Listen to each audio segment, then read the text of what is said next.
markets, we have Will Ebong to give us details of how the market went yesterday. Okay, just before Will comes on, we'll just take a breather and we'll be right back.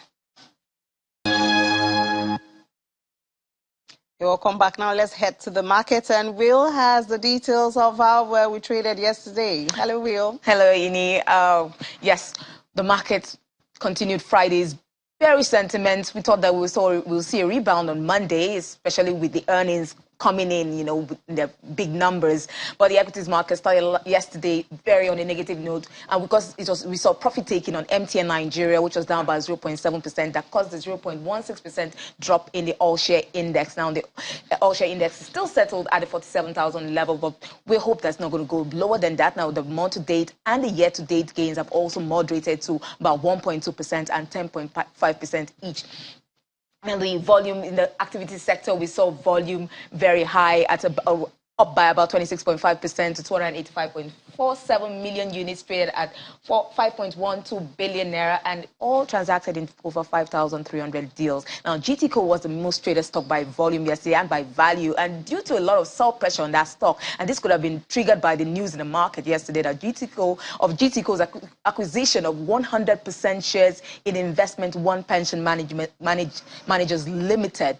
Now, we're hoping that today we're going to see how that, goes on, if investors are still going to have negative impact on GTCO stocks and what that's going to imply for the market. Now, sectoral performance was negative as well, but we have Ambrose Omodion on the line to tell us how the market is going, the volatility we're seeing there, and what investors should be doing. Good morning, Ambrose. Yeah, good morning. Now, Ambrose, we've seen a lot of earnings-induced volatility, which is expected, and you've been following the trend in the market. What would you say? How would you say investors should position in the market currently? Yeah, actually, we've seen an increased volatility in the earnings season, even when it's less than what we saw in 2021 and 2022, because it is interesting to invest in any season. But at this point, we want to look at those factors that brought the market to where it is. If they are still intact, you don't need to panic when you're seeing kind of volatility, because in any market of the world, when stocks have rallied to a level, they are about to be pullback, correction, or profit taking, which we have seen in the last two trading sessions like a linger in our market, which should not send panic to anyone that is investing wisely in the market, because these factors are still intact. One, we know that it is the earnings season that brought the market to where it is, and also those high cap stocks that rally in the period to where they are. And that does not mean that the market is over or on an overbought region. But suggests that many of these stocks that are releasing their earnings are still undervalued. That means we can still trade them as investors. If you look at the market, P/E ratio to speed, it's below 8 times, which is around 7.05, and the average dividend yield in the market is around 5.82%. For me, it's good for the market. I mean, the market is still undervalued, that people can also take position. But as far as we're looking at those earnings that are expected to release their corporate action in this month of February, that will change the face of the market. The kind of pullback we're seeing is expected after the market have rallied for almost 6 weeks. That means what you will do as an investor now, look at those companies that have released their audited account and see their earnings per share as at 2021 and what they did in 2020 to see if they have surpassed their earnings in full year 2020 and the dividend they paid. That will not give an insight, the kind of dividend you should expect from those companies. Like I said earlier, you see that MTN has grown their dividend payout with 40%, and Vitapro for their financial year grew their dividend payout to 100%. That means if you are looking at stock like Fixing already, that have beat his earnings per share with almost 1 naira 48 kobo, and last year he had just 58 kobo, and he paid 25 kobo in 2020. Now that it's 2021, it's having 1 naira 48 kobo.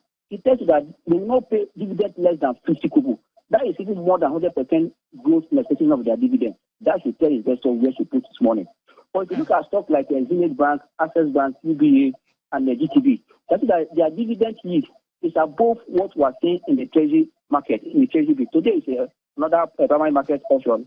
Then it tells you that investors know that if you are looking at such company that has such yield and we are expecting their full year results, that should be where you should put your money, because unless you're a trader like you that have entered earlier, at price value you make profit, you sell. So if you are buying now because of dividend, this is the right time to buy this that have high dividend payout, and that is where you should just position yourself. If you're in that kind of stock, you don't need to panic at all, because this corporate action we're expecting will give market a kind of another kind of trigger, or we call a momentum that will move it up. For me, the market is still very right for people to invest wisely. There's no cause for for panicking, because most of the stocks are still undervalued, and I think that oil price is already above $92 as at yesterday. They said that this will support the market fundamental and economic fundamental. For me, there's no cause for alarm. Volatility is part and parcel of the market, but when you see volatility, you manage your risk very well. Don't be greedy.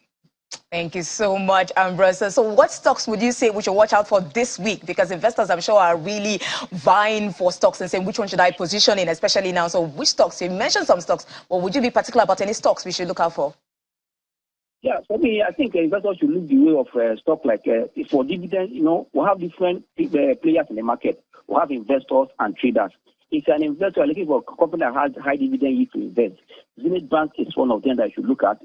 Access Bank is one to look at. For those that have high dividend yield, also it also go to the oil sector. Total is also a good one, have good dividend yield there. Now, this is where you should put your money, especially if you are investor. But for trader, any stock that is pulling back now, as you're expecting the numbers, it's for you to buy low. And when it does come and it goes up, you sell. Thank you so much, Ambrose. That's Ambrose Omodion, the Chief Research Officer at Invest Data Consulting Limited. Thank you for sharing your insights on the program. So, Ini, we've had it from the experts. It's telling us to position well for the earnings season, and we're hoping that investors will do that and probably up the market up and get us back to the green level. Yeah, we're looking forward to that green level. I know it was well celebrated when we hit the 46,000 and all that. So we're certainly looking forward to that again. Thank you so much, Will.